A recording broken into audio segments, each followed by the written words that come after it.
Bismillahirrahmanirrahim. This is Salim Akhtar Malik, your host at the Observation Post channel. This channel is dedicated to discussing issues of national and international importance, security matters, as well as important events from military history. You can interact with me on my channel by giving your views and comments, and also you can contact me at my Twitter address, which is @SalimAkhtar53. Your comments and views help me in fine-tuning my talks, which I deliver to you on this channel.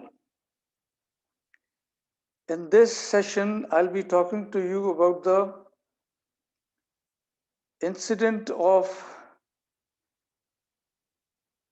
uranium theft and smuggling, which recently occurred in the Indian state of Maharashtra, and its implications on the nuclear security in the region and the world as a whole. As the things stand out, we understand that India is at the center of the global trail of uranium smuggling and theft. And it is the home of a network, a global network, which provides nuclear material, that is fissionable material, radioactive material, to various customers, which may be non-state actors as well as governments. Now, the recent incident has taken place in Maharashtra, that is the Indian state of Maharashtra, where the police have apprehended two persons with 7 kilograms of uranium, that is natural uranium, which is also known as yellow cake. Now, I have a record of the similar incidents in the past where people in India, in various states of India, had been apprehended with stolen yellow cake or natural uranium. So it started the smuggling. The first smuggling case that I have on record is uh, about 1994. So in 1994 in Meghalaya, 2.5 kilograms of yellow cake were seized from smugglers. In 1998, from West Bengal, 100 kilograms were seized, and the same year, 9 kilograms were seized in Tamil Nadu. In 2008, in the Indian state of Meghalaya, which is in the northeast of India, smugglers were apprehended with packets of yellow cake with stamps of Atomic Minerals Division on the packets. So, though the packets were stolen from government storage sites, so this is why I say that India is at the center of the global network for uranium smuggling. Now, every time it was natural uranium, that is raw uranium, which is not processed. It was the people were apprehended with yellow cake or unprocessed uranium. Now, unprocessed uranium or yellow cake cannot be used for the production of a nuclear bomb. It cannot go into the production of a nuclear bomb because in a nuclear bomb, they use the enriched uranium, that is uranium enriched beyond 90%. So what could have been the purpose of smuggling the yellow cake during various instances of theft and smuggling reported in India? Now, whereas yellow cake or natural uranium cannot be used in the making of a nuclear bomb, it can be used for making a dirty bomb. Dirty bomb is not a nuclear bomb. It is also called a radiation bomb. Scientifically speaking, it is a radiation dispersal device. That is a conventional explosive around which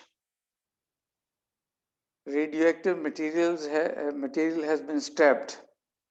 And when the contraption is exploded, the radioactivity is spread all around the target and it contaminates the water courses, that is rivers, lakes, streams.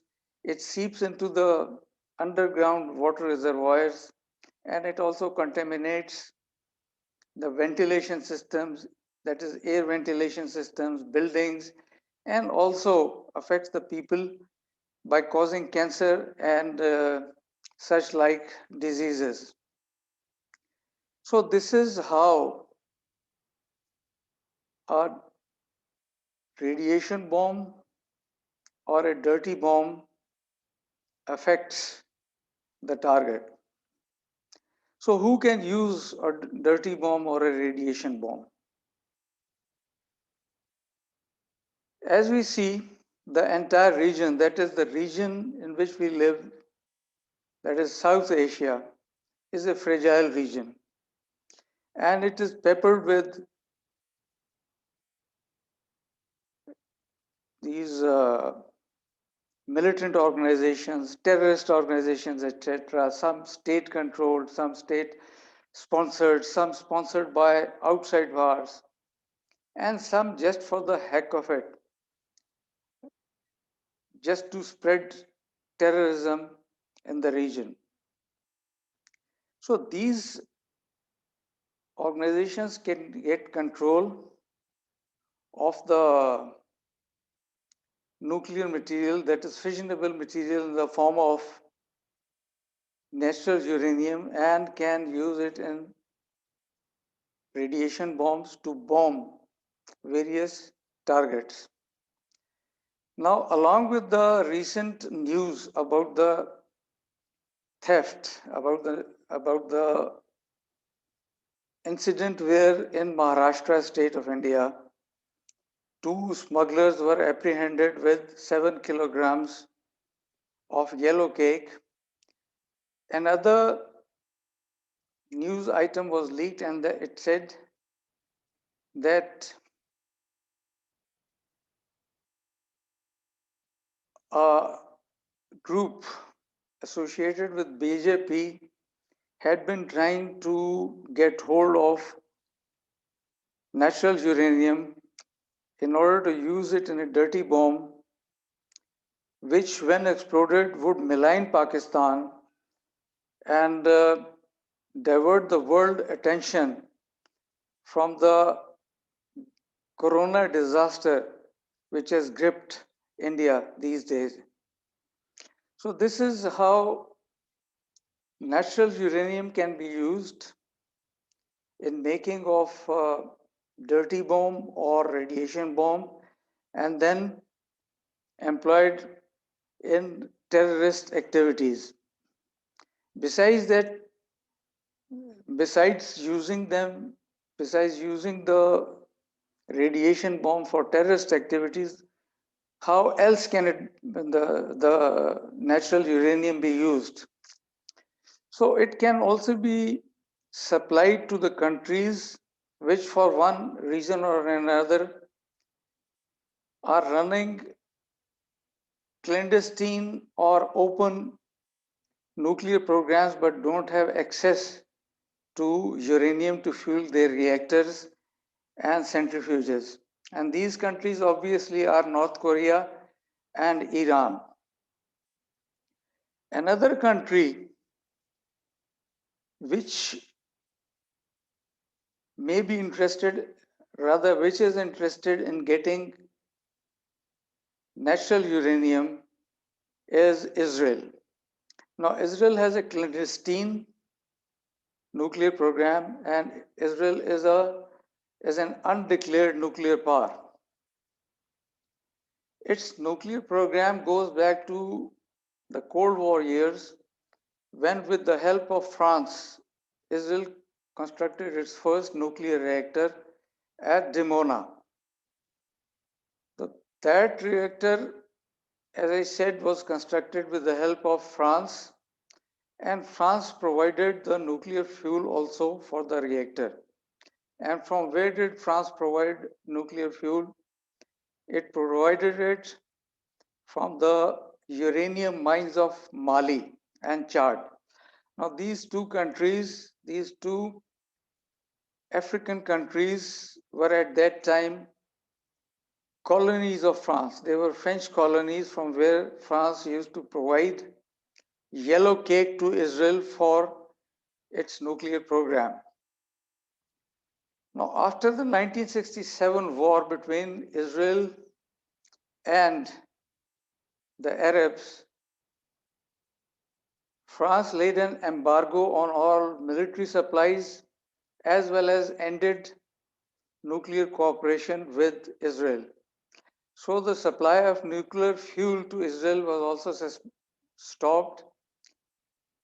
It is on record that in 1968, the Israeli Secret Service Mossad planned a secret operation in which it hijacked a ship loaded with yellow cake or natural uranium and diverted it to Israel. Now, there is a book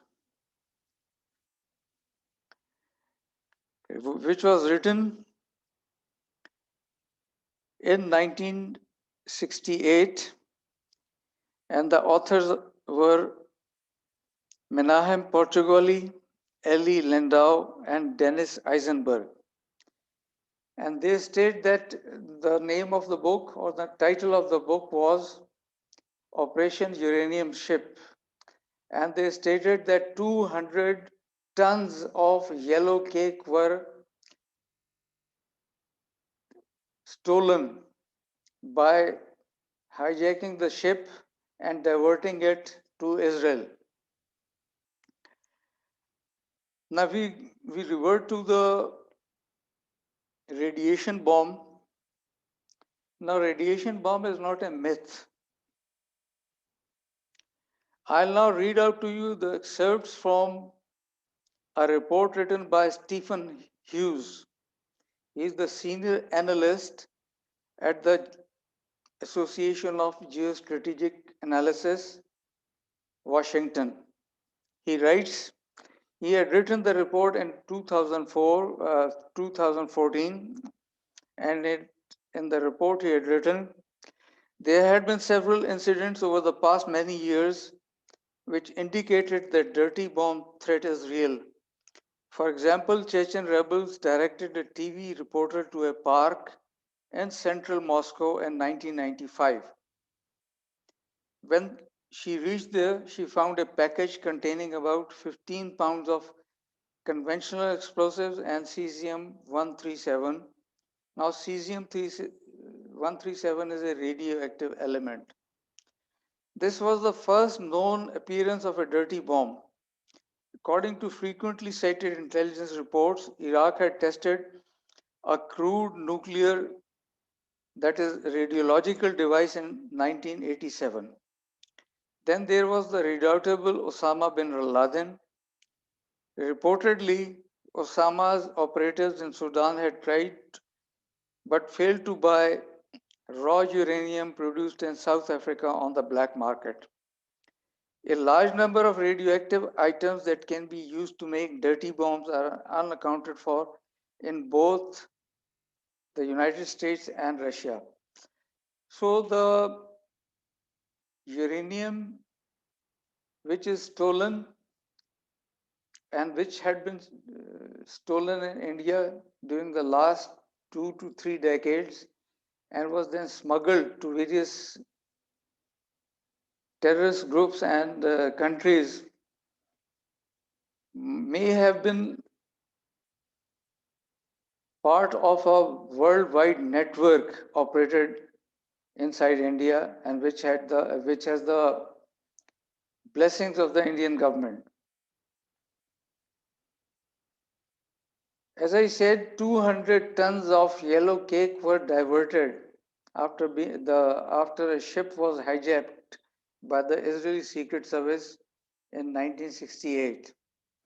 And the Israeli nuclear program requires, because Israel is also continuously adding to its nuclear arsenal, so they require fresh supplies of raw uranium or natural uranium for enrichment purposes and for converting it into plutonium in the nuclear reactor which they had established at Dimona.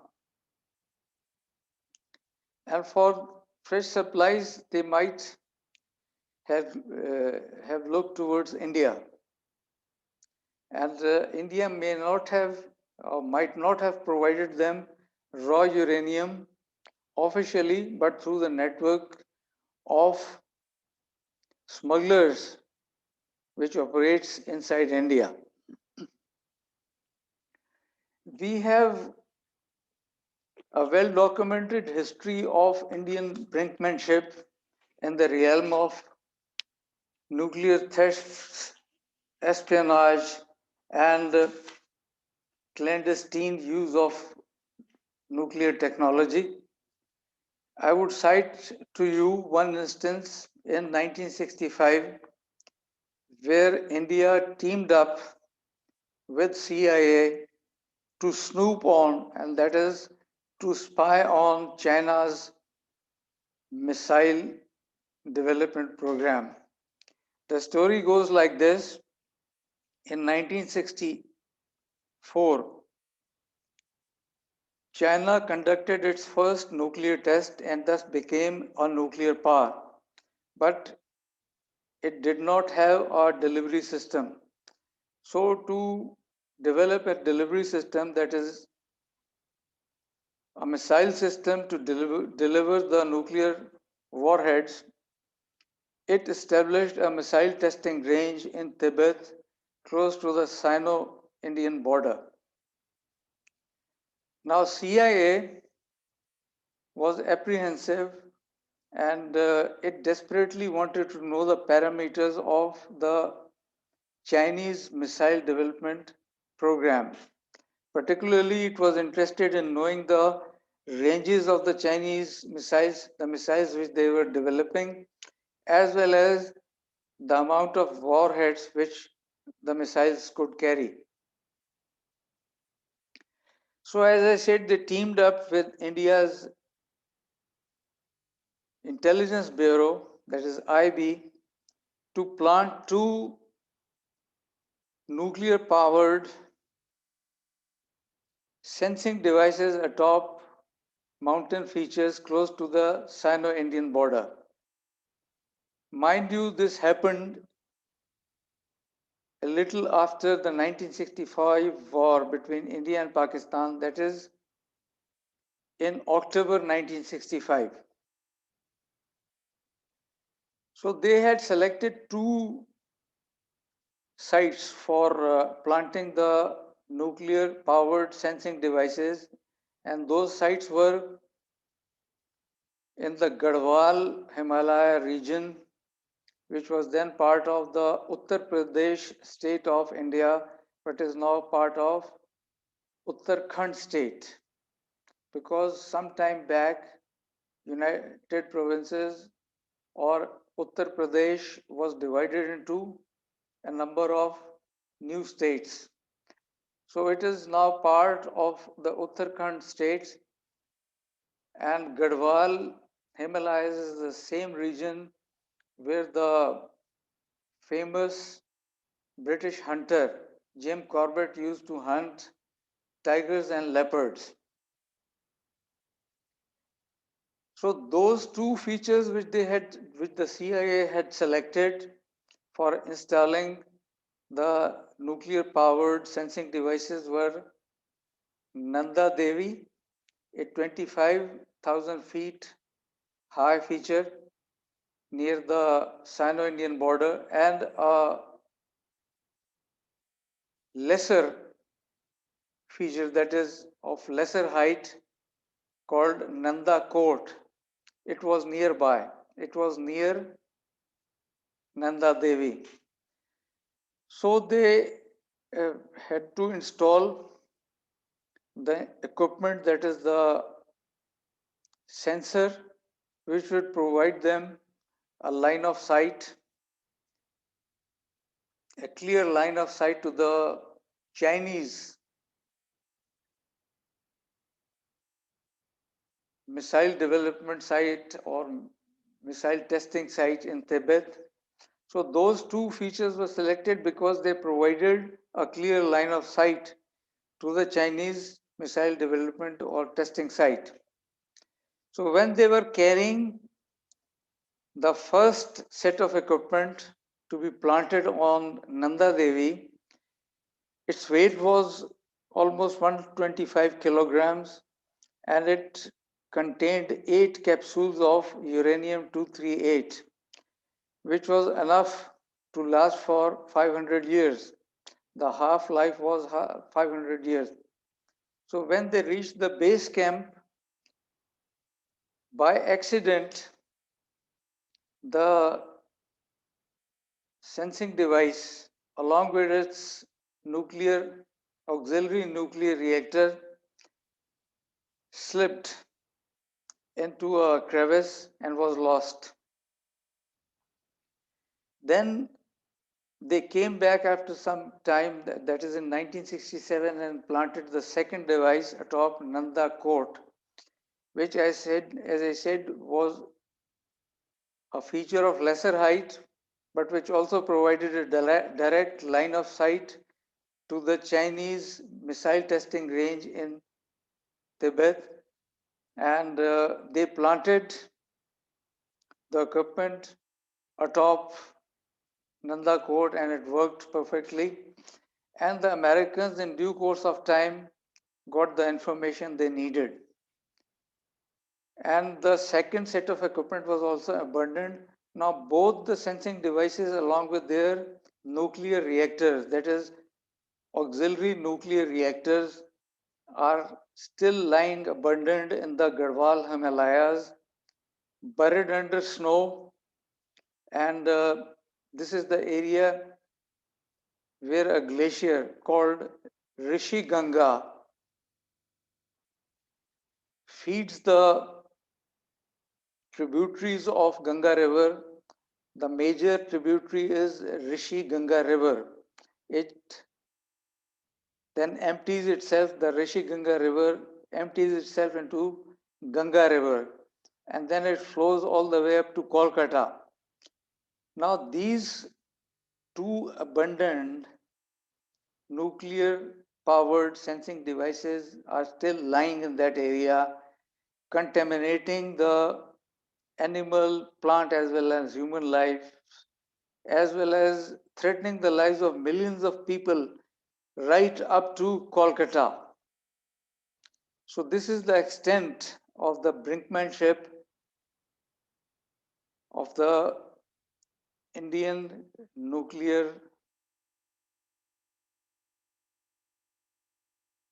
system. This is all I wanted to say in this session. See you in the next session with a new topic. Till then, bye bye.